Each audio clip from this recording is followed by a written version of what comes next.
like pandemic diseases. So the emergency supply chain management, they include three steps.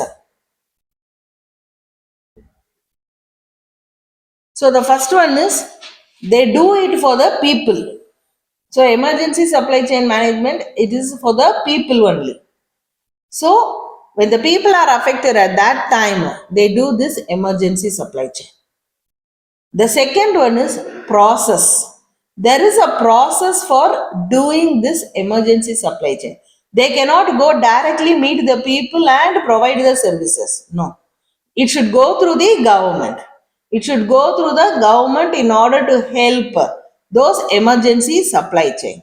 And the third one is commodity planning. So, what commodity are you going to give? What is the expectation of that country? So, whether it is a mask or whether it is a sanitizer or whether it is tablets or whether doctors are demanded, nurses. So, we help based on the commodity planning also. So, these three are very important in when you are doing emergency supply chain: people, process, and commodity planning.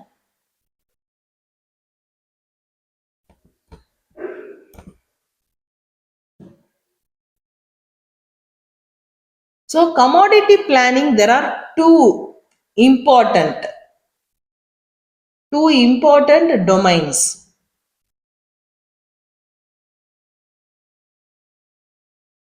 Two important domains. First one is networks, and the second one is military, your army or military. So, network, how emergency supply? First, when you have got an emergency, what you will do immediately? Okay, if I got an emergency, what will I do immediately? Call who? Okay. So if I got an emergency, immediately I will call the people who are in my networks. Okay. So the network building and the network construction is very important. Likewise, if some countries, if they have any emergency, they will immediately contact the network who is there.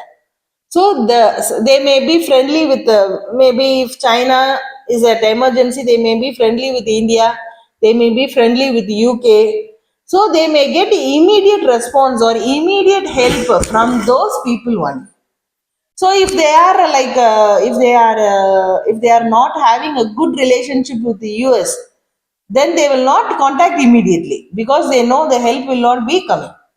So the first one is the network creation is very important. Network creation. So the first two domains, the first one is network creation and the second one is military. So if any country, when they are in emergency, they will immediately contact the network which they have. If I am in emergency, when I am going, someone has stolen my maybe a wallet means, I will immediately contact my friend who is here. That to a Malawi because I can just get a help from there only. So they know what to do, what is the next step to do. So the network connection is very important. The second one is military or army. So everywhere when there is a disaster, when there is an epidemic, the first thing which they seek help is from military. So do you know now India is one part of India there is flood. Have you seen in some newspapers or in YouTube? There is a soil erosion and flood, and nearly 5 villages they have been in that soil erosion. Nearly 500 people they are still searching. It is about more than 15 days now. Ah. So immediately if that flood happened, what they will contact, the first thing they will do is calling military. Because not to save people, at least to take them. Okay, so the military is very important. So these are the two domains which is helpful for supply chain management, emergency supply. First, if there is any emergency in the country, they will go for the networks, and the second one is military.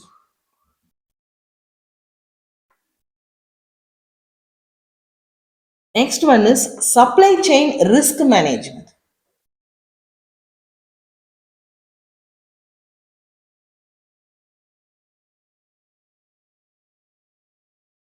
Supply chain risk management, it is nothing but it is a process of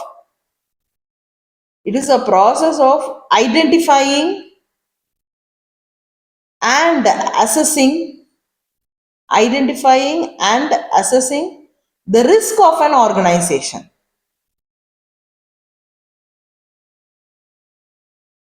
So if you see an organization, there will be lot of risk like financial risk, some may be like product risk may be there. So the process of identifying the risk, what are all the risk in the management, it is known as supply chain risk management.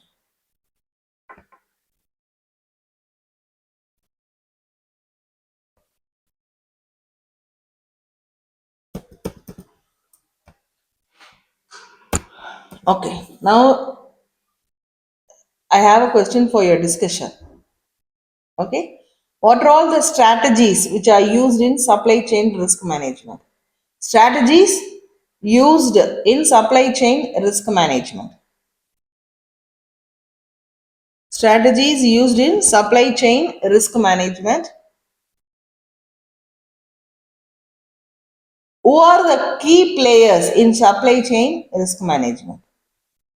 Strategies used in supply chain risk management, and who are the key players in supply chain risk management? What are the strategies in supply chain risk management? Second question is who are the key players? Who are the key players in supply chain risk management?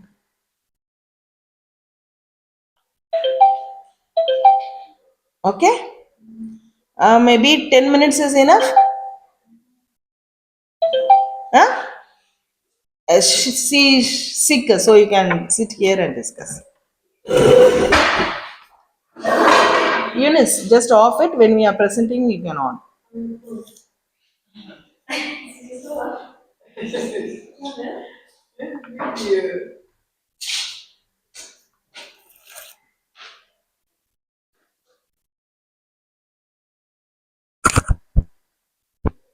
How to switch off this?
Mm.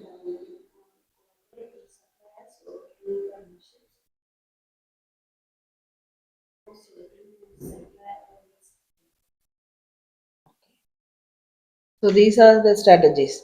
We have more? Okay. So to add to that, we can also add strategies like we have to prepare for the worst risk management. So we have to prepare for the worst risk management. Yes, worst. Worst. Sorry, not waste. Worst. WORST. Worst. ST. Yes. So when you are preparing for the like the worst one, At least when there is any risk, we can manage with that. So that is also one of the important strategies. And to add one more thing, like we should have a backup for the suppliers. For example, we cannot be always depending on only one supplier. We had a scarcity in sugars last month, Salima sugars. So what happened? We always depend on Salima sugars. So if they stop a production, then there is a like demand and there is a like a deficit for the sugars. So we should always do not be depending on one supplier. We should be having two, three more suppliers also. And we should also diversify our supplier base. So if you are doing a company in Malawi, you should also have a supplier from maybe UK, India, like that. You should be diversifying, familiar with all the companies in and around that specific area. So this strategies also you can add. So that if we use these strategies, you can better manage supply chain risk management. Okay? Yes. Then who are the players in supply chain? Yes, yes. Ah. Mm,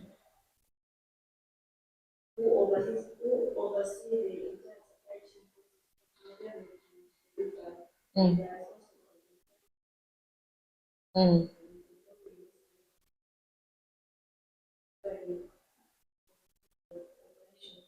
Okay. So the major key players in supply chain risk management are, first one is the producers. The producers who produce the goods.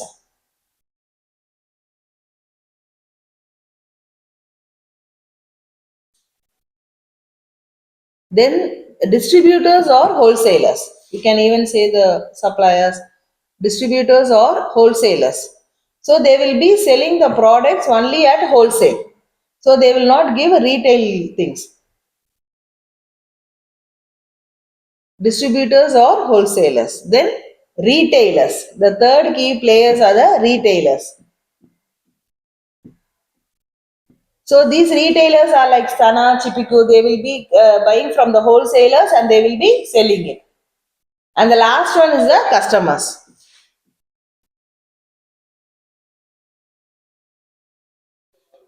So customers are the king of any organization. So customers are consumers. They are the last key players who will purchase the product. So these are the key players in supply chain risk management. So with that, your first unit is completed. Do you have any doubts? No? So I will be sending you the assignment maybe today or tomorrow. Okay? The lecture notes also I will send in the group.